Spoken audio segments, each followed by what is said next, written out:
Bonjour. Alors aujourd'hui, on va s'intéresser à une initiative législative assez marquante en Guinée. Il s'agit d'un projet de loi sur les droits des personnes en situation de handicap. Et ce qui frappe d'emblée, c'est la façon dont c'est présenté. Pas comme un fardeau, mais plutôt comme un outil. Un outil pour la justice, pour la cohésion sociale. Notre discussion, elle se base sur un article de HGS Media qui rapporte une intervention importante, celle de la ministre de la Promotion féminine devant les conseillers nationaux. Oui, tout à fait. Et l'objectif ici, c'est vraiment de décortiquer un peu la vision derrière ce texte.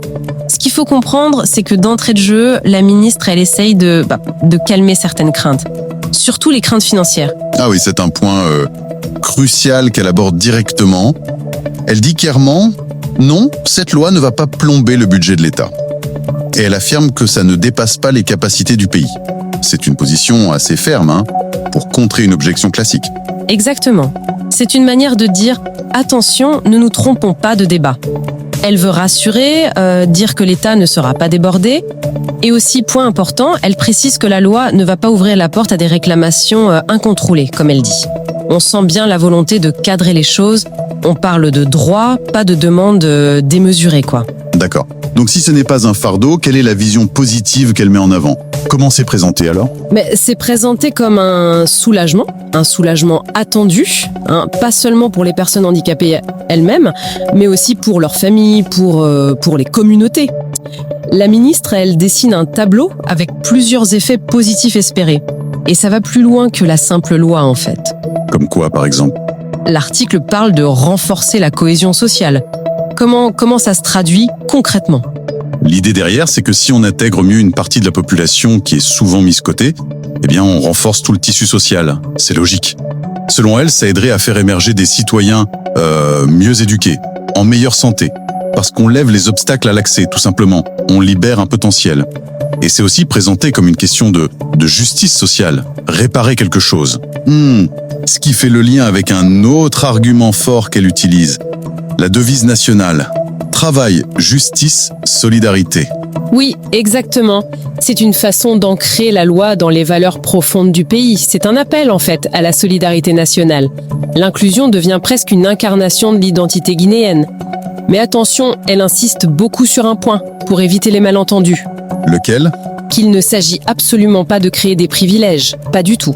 L'article la cite d'ailleurs très clairement. Le présent projet de loi ne vise qu'à garantir la promotion et la protection de nombreux concitoyens marginalisés uniquement en raison de leur déficience. Donc le but affiché, c'est de corriger une injustice, mettre fin à une exclusion.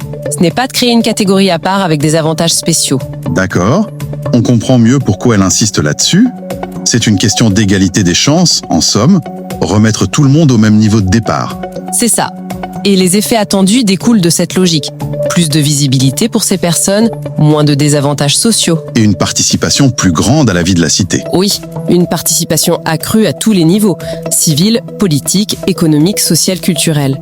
Et le maître mot qui revient tout le temps, c'est vraiment sur la base de l'égalité des chances. C'est le fil conducteur. Et devant les conseillers nationaux, cet argumentaire devient un vrai plaidoyer, j'imagine. Tout à fait. Elle en appelle à l'équité et les valeurs sacrées de la devise nationale pour les convaincre de voter le texte. Elle positionne cette loi comme une nécessité morale, presque patriotique. C'est un appel fort, c'est sûr.